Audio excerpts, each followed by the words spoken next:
नमस्कार बच्चों, आइए आज हम आपको रहीम कवि के कुछ अ, नीतिगत दोहों से रूबरू कराते हैं, अवगत कराते हैं। हमारा प्रयास होगा कि हम आपके पास सरल से सरल शब्दों में इसके भावार्थ को लेकर के आएँ, जो कि सिर्फ और सिर्फ आपके पाठ्यक्रम के लिए नहीं अपितु आपके जीवन संग्राम में भी, आपके जीवन में भी उपयोगी हो। तो मैं आपका समय बिना बर्बाद करते हुए आगे बढ़ना चाहूँगा। सबसे पहले मैं आपको ये दिखाना चाहूँगा कि रहीम कवि के अनुसार संगति कैसी होनी चाहिए। रहीम कवि क्या कहते हैं, हम बच्चों को क्या संदेश दे रहे हैं कि हमारा संगति कैसा होना चाहिए, किन लोगों के साथ हम उठे, किन लोगों के साथ हम अपनी मित्रता बनाएं। तो आइए शुरू करते हैं बच्चों। हमारी आपसे विनम्र प्रार्थना होगी बच्चों कि आप हमारे चैनल को अधिक से अधिक सब्सक्राइब करें और शेयर करें।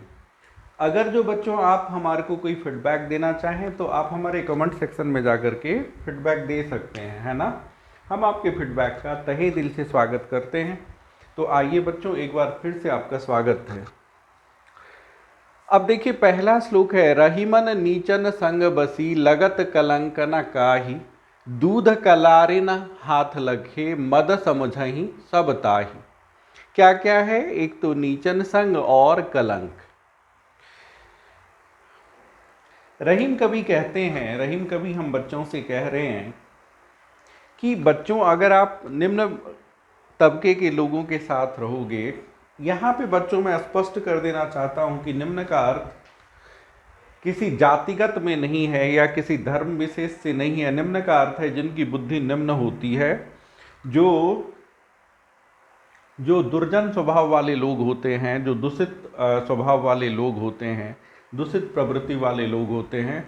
रहीम कवि ने उनके बारे में कहा है यहाँ पे कि रहीमन नीचन संग बसी लगत कलंक न काहि, कि आप चाहे कितने भी सयाने क्यों ना हो, कितने भी अच्छे क्यों ना हो, लेकिन अगर आप गलत संगत में पड़ जाएंगे तो लगत कलंक न काहि, तो समाज में क्या होगा? आपका अपयश होगा, अपकीर्ति होगी, आप पे कलंक आना निश्चय है। लगत कलंक न काहि, क्योंकि दूध कलारिन हाथ लखे मद समझई सब ताहि। अब संगति के महत्व को और प्रकाश डालते हुए रहीम कवि कहना चाहते हैं कि दूध जैसे पवित्र वस्तु भी जब कलारिन के हाथ में होता है तो लोग उसे क्या समझते हैं? मद। मद मतलब शराब।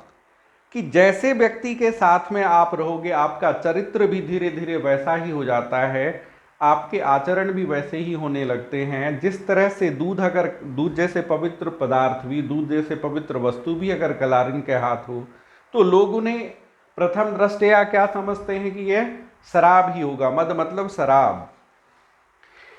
तो बच्चों स्पष्ट है इसका अर्थ कि जब हम संगत करें तो ये ध्यान में रखें कि उच्च प्रवृत्ति वाले लोग, है ना, अच्छे प्रवृत्ति वाले लोग, अच्छे प्रवृत्ति वाले लोगों के साथ ही हम जुड़े, उन्हीं के साथ हमारा व्यवहार हो। ठीक है, आगे बढ़ते हैं। अब रहीम कवि कहते हैं कि आप अपने जीवन में कैसे पहचान करोगे कि जो व्यक्ति है वो उच्च श्रेणी के व्यक्ति हैं या फिर निम्न श्रेणी के व्यक्ति हैं। मतलब मेरा मतलब है कि ओछे व्यक्ति हैं।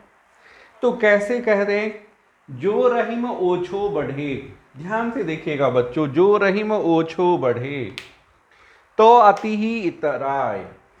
इतराय मतलब बहुत ही ज्यादा, आप कह सकते हैं शो ऑफ करेगा, बहुत ही ज्यादा ऐठेगा, अभी कुछ और कहेगा, शाम को बदल जाएगा, सुबह उसका स्टेटमेंट कुछ और होगा।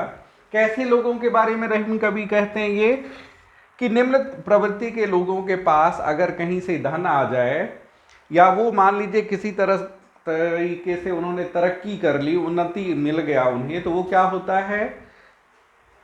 तो अति ही इतराय। उनके व्यवहार से आपको पता लग जाता है कि बहुत ही ज्यादा वो शो ऑफ करने लगते हैं, मानो कि दुनिया में एकमात्र वही है और कोई है ही नहीं। क्यों?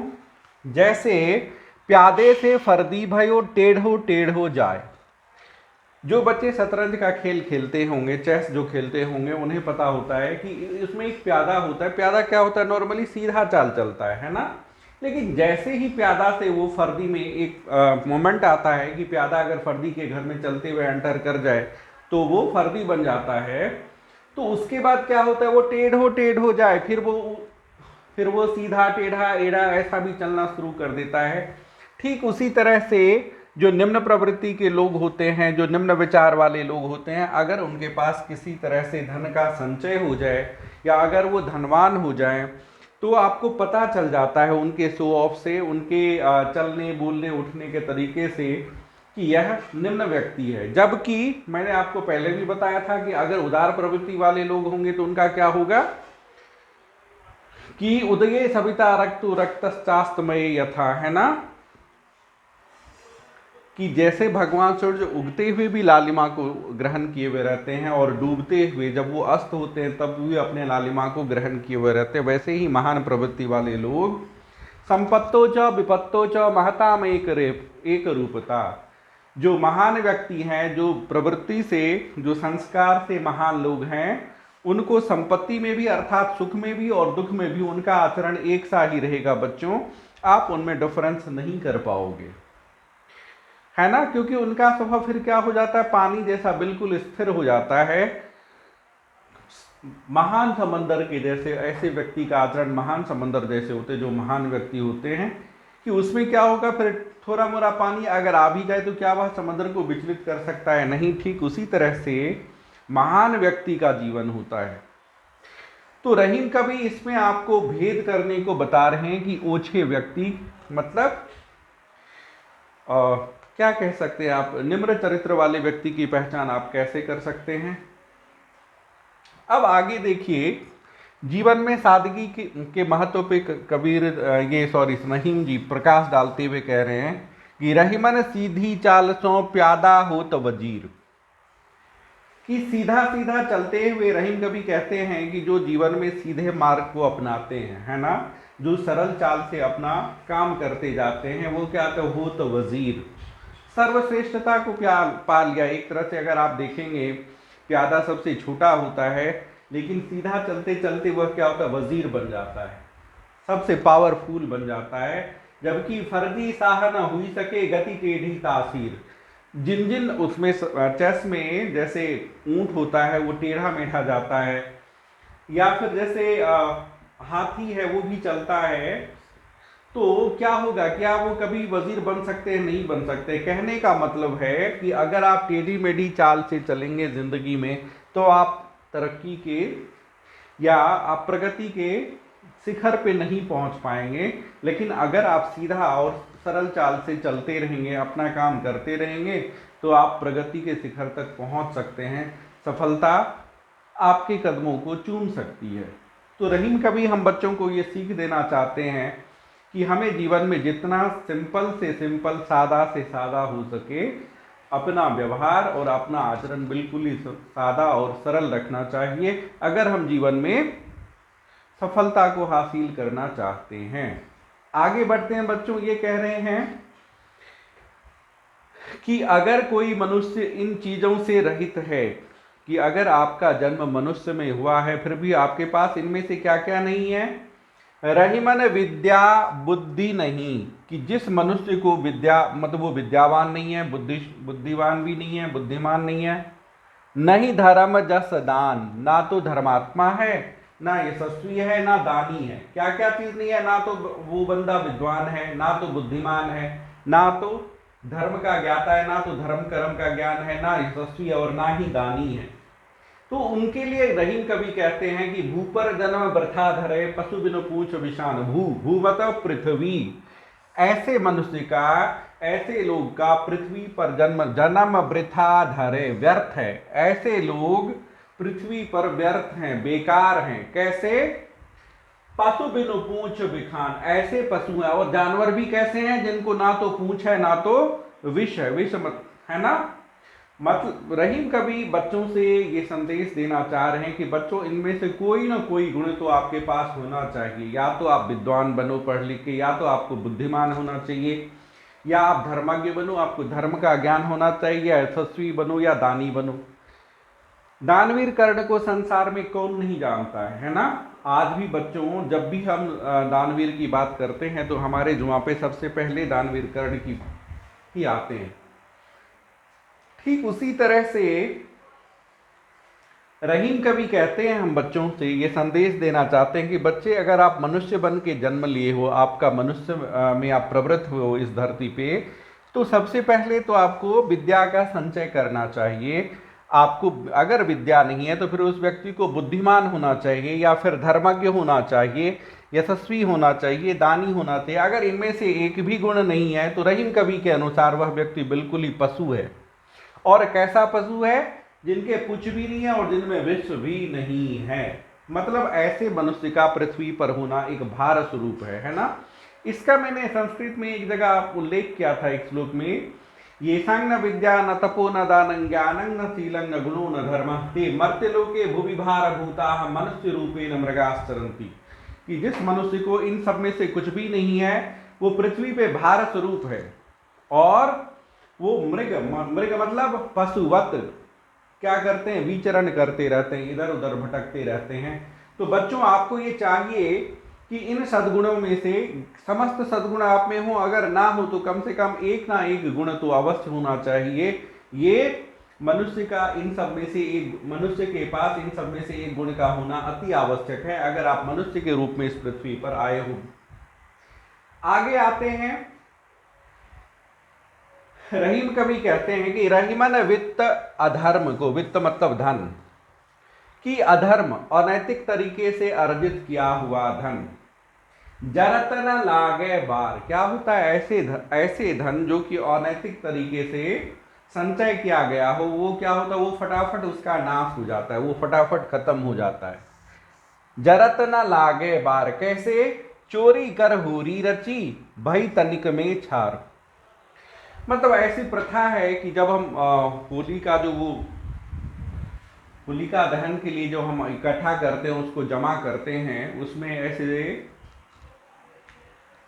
किंवदंती है कि उस लकड़ी का जो संचय होता है चोरी करके करी जाती है भई तनिक में छार, और वो क्या हो जाता है? अल्प समय में ही वो राख में कन्वर्ट हो जाता है, राख में बदल जाता है। रहीम कभी हम बच्चों को संदेश देना चाहते हैं कि बच्चे, आप धन का संचय तो कीजिए, लेकिन कभी भी अनैतिक तरीके से धन का संचय नहीं करना चाहिए, क्योंकि वो क्या होगा? उसका क्षय हो जाएगा, वो एकदम से फटाफट नष्ट हो जाएगा, नश्वर हो जाएगा। और जिस वित्त को, मतलब मेरा मतलब है, जिस धन का संचय आप नैतिक तरीके से करेंगे वह आपके साथ टिकाऊ रूप में बना हुआ रहेगा। तो स्पष्ट है बच्चों। और आइए हम एक और लाइन लेते हैं। अब है कि महत्ता किसकी है, महान कौन है? तो आप आइए बच्चों, आप खुद ही इसको देखो कि कौन महान है। धनी रहीम जलपंक को लघु जिय पियत आघाय। लघु जिय पियत आघाय का मतलब है कि तालाब। तालाब क्या है? पानी का एक छोटा, पानी संग्रह करने का एक छोटा सा,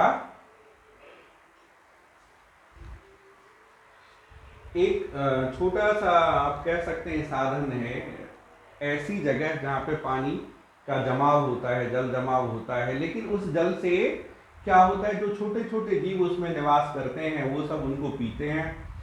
उस जल में जो भी प्राणी हैं, चाहे पौधे हों या जीव जंतु हो, वो उसको पी करके तृप्त होते हैं। तो ये पानी का छोटा सा स्रोत है ना। अब देखिए, उदादी बराई, उदादी मतलब समुद्र, उदादी बराई कौन है? जगत प्यास हो जाए। समुद्र के किनारे रह के भी लोग प्यासे रहते हैं। तो इसमें समुद्र की क्या महानता है? इस दोनों में से कौन अधिक महान हुए? तालाब महान हुए। तालाब की महत्ता दिख रही है, क्योंकि तालाब क्या करती है? अपने छोटे से जल भंडार से ही अपने पास में जो भी जीव जंतु है उनको पीने को पानी देता है, उनको, उनकी आत्मा को तृप्त करता है। जबकि समुद्र इतना विशाल जल स्रोत होने के बावजूद भी समुद्र के किनारे लोग या समुद्र के किनारे जो भी जीव होते हैं वो प्यासे ही रह जाते हैं। तो समुद्र बड़ा होके भी क्या हुआ? कुछ उसकी कोई बड़प्पन तो नहीं हुई। जैसे बड़ा हुआ तो क्या हुआ? जैसे पेड़ खजूर पंछी को छाया नहीं, फल लागे अति दूर। सिर्फ बड़ा हो जाने से या बड़े कुल में जन्म लेने से या आपका स्वरूप बहुत बड़ा है, इससे आपका बड़प्पन नहीं है। बड़प्पन किसमें है कि आपके कारण कितने लोगों की भलाई हो पाती है, आपसे कितने जीवों का प्यास, मेरा मतलब यहाँ पे तालाब कि आसपास जो भी जीव रहते हैं या उसमें जो भी जीव जंतु रहते हैं वो तालाब के पानी को पी करके तृप्त हो जाते हैं, जबकि समुद्र के आसपास या समुद्र के किनारे रह के भी लोग प्यासे रह जाते हैं। ठीक है, तो महान कौन हुए बच्चों इसमें? तालाब। अब ये जो है बच्चों ये बहुत इंपॉर्टेंट है, मैं चाहूंगा कि इसको आप बिल्कुल ही ध्यान से समझें। रहीम कवि के बारे में कहा गया है कि वो भी बहुत बड़े दानी थे। रहीम कवि, उनके दरबार में जो भी याचना के लिए पहुंचते थे वो भी किसी भी व्यक्ति को खाली लौटने नहीं देते थे और बड़े ही सरल और विनम्र स्वभाव के थे। इस दोहे से उनके चरित्र की विशेषता स्पष्ट हो जाएगी बच्चों, आपको परिलक्षित हो जाएगी कि रहीम कवि वास्तविक रूप में कैसे थे। क्या कह रहे हैं वो? देनहार कोई और है। कोई और का मतलब क्या है? यहाँ पे विशेष अर्थ है भगवान के लिए। देनहार कोई और है, देने वाले कौन है? रहीम कवि कहते हैं कि दाता तो केवल एक ही है, वो कौन है? परमपिता परमेश्वर। ईश्वर ही सबको देने वाले, इस संसार में देने वाले केवल और केवल ईश्वर हैं, प्रभु हैं। भेजत सो दिन रैन, समस्त प्राणियों के कल्याण के लिए, समस्त प्राणियों को भोजन देने वाले, समस्त प्राणियों को तृप्त करने वाले केवल और केवल प्रभु हैं, भगवान हैं। भेजत सो दिन रैन, दिन रात वो लोगों को, जो भी याचक आते हैं, जो भी उनके सामने हाथ फैलाते हैं, उन्हें भर भर के देते हैं। कौन देते हैं? प्रभु, ईश्वर, भगवान जी। भगवान जी सबको देते हैं, जितने भी याचक हैं। अब ऐसा कहा जाता है कि जब रहीम कवि जी किसी याचक को धन देते थे तो वो नीचे, अपना सर वो नीचे कर लेते थे। तो इसमें प्रश्न किया गया था उनसे कि जब आप दान दे रहे हैं फिर भी आपका सर नीचे क्यों झुका रहता? तब बड़ी विनम्रता से उन्होंने क्या कहा कि लोग भरम हम पे धरें, कि जब मैं किसी याचक को धन देता हूं तो लोगों को ऐसा भ्रम होता है, लोग इस भ्रम में रहते हैं कि मैं उनको धन दे रहा हूं, लेकिन मैं तो कुछ हूं ही नहीं। मैं क्या हूं? मैं सिर्फ एक माध्यम हूं। और देने वाले कौन है? संसार के रचयिता भगवान जी, ईश्वर ही सबको देने वाले हैं। पर जब मैं किसी को कुछ दे रहा होता हूं, जब मैं याचक को दे रहा होता हूं, तो मानो मेरे को ऐसे देख रहे होते कि जैसे मैं दाता हूं, इसलिए मुझे खुद पे शर्म आ जाती है और मैं अपने आंख को नीचे कर लेता हूं। याते नीचे नैन, इसलिए यही सोचकर मैं अपनी नैन मतलब आंख, इसलिए मैं अपनी आंख को नीचे झुका लेता हूं। तो बच्चों इससे आपको स्पष्ट हो गया होगा, आपको परिलक्षित हो गया होगा कि महाकवि रहीम जी कितने